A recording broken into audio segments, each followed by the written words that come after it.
ex-girlfriend and I have a tween daughter. I wasn't ready to be a parent when she got pregnant, so I suggested either she ends it or she can keep the baby and I would pay child support, but I won't be involved in her life. She wanted to keep it, so that's what we did. About a year ago, I started to regret my choice and decided to contact my ex and ask to see my daughter. It went really well. She is just the sweetest kid. I started by visiting sometimes, but she wanted to see me more, so her mom agreed to let her. We slowly made it more, and now I have her every other week. The rules in my home and in her mom's home are very different, and it's made her act up a bit when she's with her mom. For example, her mom expects her to do her homework before she does anything else, and I expect her to have all her homework done by the time we want to sleep. I don't care when she does it as long as it's done. So now my ex is calling me an idiot and saying I'm making things harder for her, and I need to follow the rules. I think she, the mum, is just jealous that my daughter loves me more. You are the idiot. You don't get to abandon the kid for that many years, then swan in and be fun dad to the detriment of your ex. She spent almost a decade raising your daughter on her own because you weren't ready, but now you think you're equal as parents? How do you think that sweet kid you met became so sweet? Do you think it might have something to do with the way her mother raised her and the rules she set? You coming back into her life should make things better, not worse. Yeah, someone's parents didn't make him follow the rules, and it shows. You've been a parent for 5 minutes. She did all the hard work, pal, so you need to have some respect for her. You gotta follow her rules at least for a while until the kid is old enough to figure out why the rules are different. Mom will always be the primary parent here. You made that choice for her. I think she, the mum, is just jealous the daughter loves me more. OMG, seriously, screw this guy. The audacity of men like him sometimes grinds my gears. I bet there's a lot more he's leaving out too. I feel for the mother. Left to raise a kid by herself, only for it to be ruined further down the line because of her soft heart, and because she wants her daughter to have a relationship with her dad. OP is the example of, it's easy to become a father, but not everyone can be a father. Can't fix this crap. This is a human tragedy right here. Disagree, OP's not the idiot. Yes, Mom had her for most of her life, but now they're co-parents. It's reasonable and common to have different rules in each parent's home. Everyone is so focused on the fact that he wasn't in his daughter's life. People are not considering how ridiculous it is to demand that the father have the same rules in his house as the mom. You know, if the roles were reversed, this wouldn't be a question. He's not letting his daughter skip homework, just letting her be more in control of when she does it. He's not doing anything unreasonable. OP, you are just as entitled as her mother to add input. My 31 male son is kindergarten age. About a year ago, my brother, 34, reassured my son that he could be the ring bearer at his wedding. This conversation occurred after my son heard my husband and me talking about our wedding and was very offended that he wasn't invited, even though he wasn't born for another 3 years after the event. My son really latched onto this comment.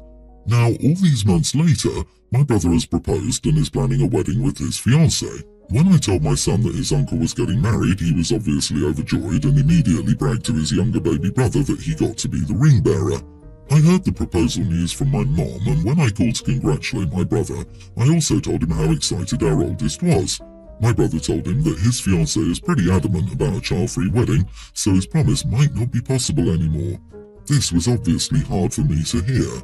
Not only would this break my son's heart, but this would also make my and my husband's lives considerably harder. We currently live abroad and didn't expect to find childcare for the wedding. Our only options now would be fly with our children and leave them in the care of people we don't fully trust, since all trusted family members will be attending the ceremony, or leave both children with a trusted friend near our home and fly to the wedding. Not ideal, since thanks to flexible work schedules, we were planning to spend a month with our families following the wedding. Flying in for the celebration, flying home to pick up our children, and then flying back is too exhausting. Then flying alone obviously isn't an option. Or not attend. My brother said he would try to get his fiancée to reconsider, but we spoke 2 nights ago and he said she's putting her foot down. Admittedly, I was hurt over this on my son's behalf. I told him we would still try to make it, but it was unlikely we could. I also told him that if he even wanted us to consider coming, he would have to tell his nephew himself that he was going back on his promise and why. My brother said it felt like I was issuing him an ultimatum and making him choose between his family and his wife on what's supposed to be the happiest day of his life, and that I was being unfair. I said he shouldn't have made promises he couldn't keep. Am I the idiot? Not the idiot, you summed it up beautifully. Your brother made a promise that got your child all hyped up, and now he wants someone else to deal with the emotional fallout when he reneges because it would be inconvenient for him to deal with it himself. That's an idiot move right there. It doesn't sound like the brother wanted the wedding to be child-free. It comes from the future wife demanding it as such. I can't call the brother an idiot over this either. His wife is raising a few red flags on this. Having to explain why he couldn't keep a promise isn't an ultimatum either. I fear he might become one of those guys who sacrifice their happiness for his wife's, no matter the cost. Honestly, if I were you, I'd skip their wedding. You and your husband can have a vow renewal ceremony instead with 2 ring bearers. Do something cute and invite close friends and family. Excuse yourself from your brother's wedding and explain the situation to your family. I agree, if you have a child-free wedding, then you have to accept people may not be able to attend. While I've seen worse reactions, OP's brother did not accept it gracefully. He should have said, "I'm sorry, I hope you can come, but I understand if you can't," instead of complaining about an ultimatum. You are the idiot. It's cute about your son dreaming of being a ring bearer before he was conceived and calling it bear instead of bearer. All cute. It sounds like your brother hadn't proposed at the time, did not have a fiancé or a wedding at the time, and made a comment offhand in response to hearing your son say he wanted to have been the ring bearer at his parents' wedding. It's fine for your child to be disappointed, but in this situation, I don't think threatening or guilting your brother is a good idea. Part of growing up and getting bigger is handling disappointment.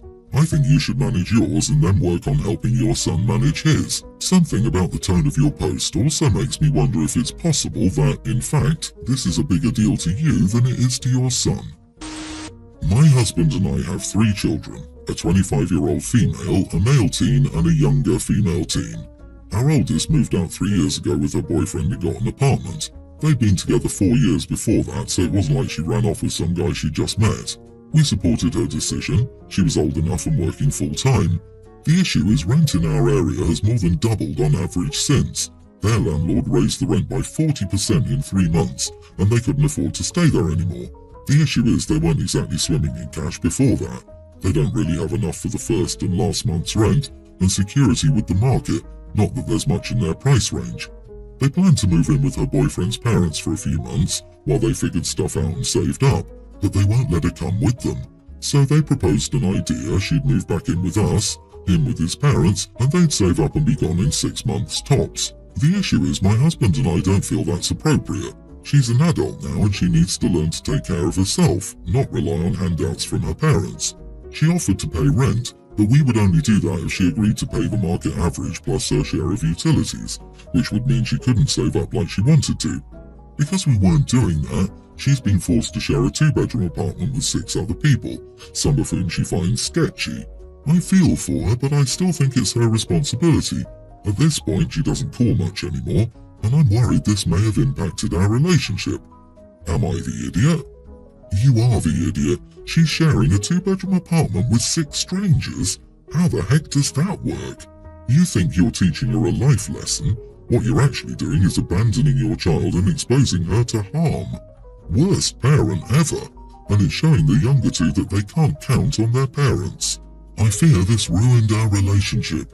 It did. Congrats. Hopefully your other children wise up and see your cruelty here. Hope you and your husband don't need help when you're old. Sorry, Mom and Dad, care homes are priced at market value. Hope you can figure something out. You acknowledge that your daughter's landlord screwed her, then paint the blame on her for not being responsible enough, then ask if it makes you the idiot. Honestly, it's obvious why you're asking. You're trying to justify your position. You can't even justify it with yourself. But you still asked, so let me give you the answer you already clearly know yourself. Market inflation is pushing us rapidly towards a recession. The landlord wanted more money to combat that. That screwed over your daughter, and she and her boyfriend found 2 doors waiting for them back home. It sounds like you're doing everything you can so that your child doesn't succeed. It sounds like you need to sit down and take a long, hard think about what you want out of life. The road you are treading is a lonely one. Good luck with damage control. If she brings you any grandkids, you'll need it.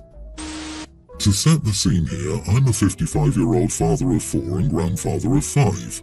The pertinent ones here are my eldest daughter Michelle, who's 34, her husband Peter, who's 35, and my grandchildren Beth and Sam, who are a tween and a young teen.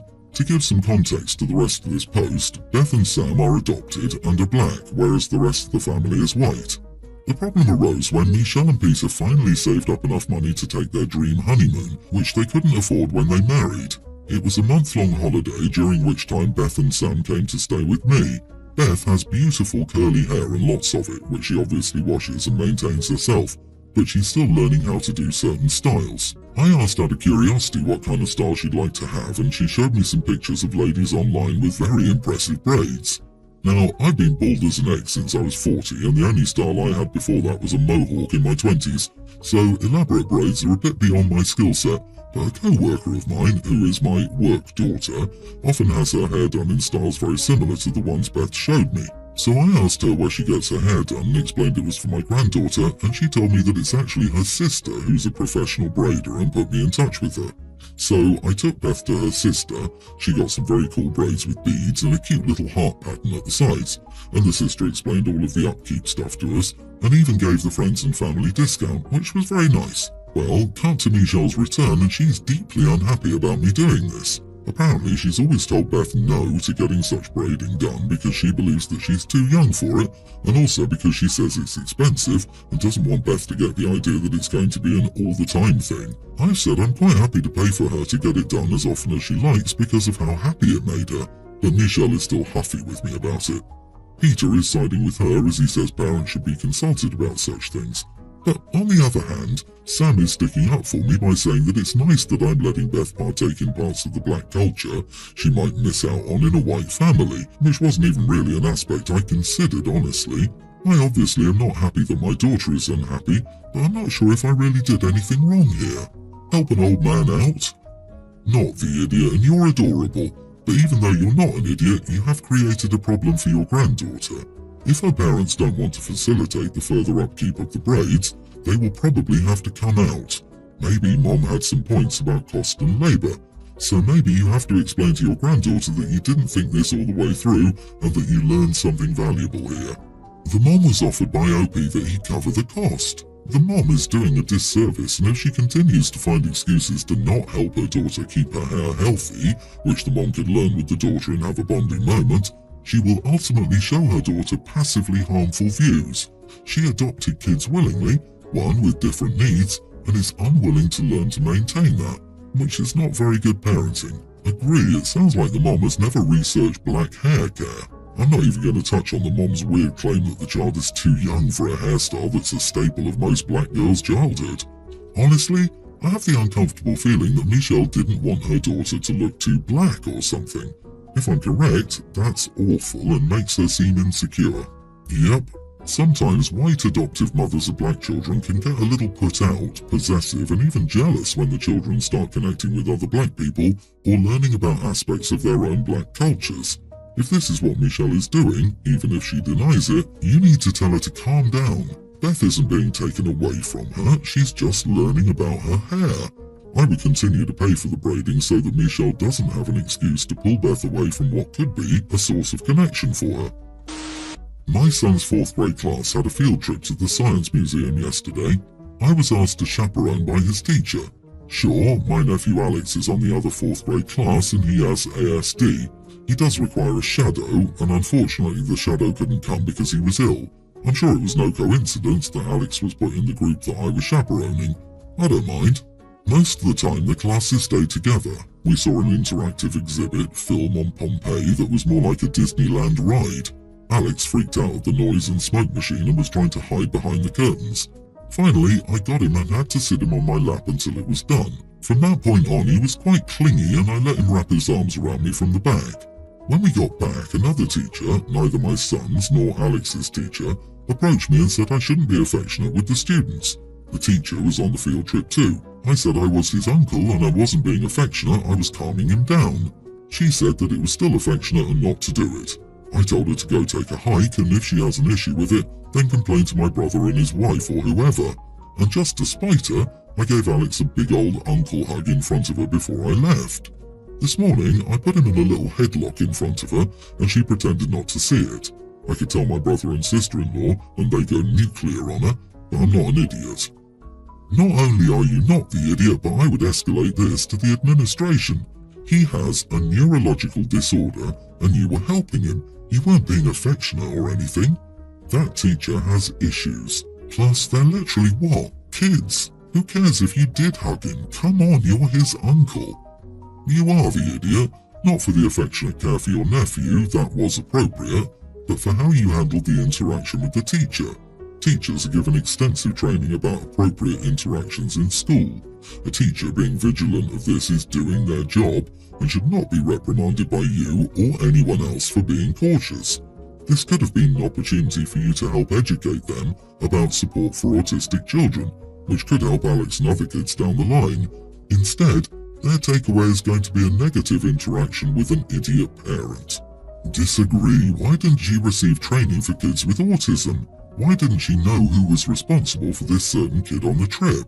Before I go on a field trip, I know who has special needs, significant allergies and things like that. I also know which parents come along. I ask colleagues if I need clarification or if they're from my class. If this teacher was responsible for everything that happened to the kid, why was she not taking care of him during his meltdown? Oh, right, because the school literally assigned that duty to OP.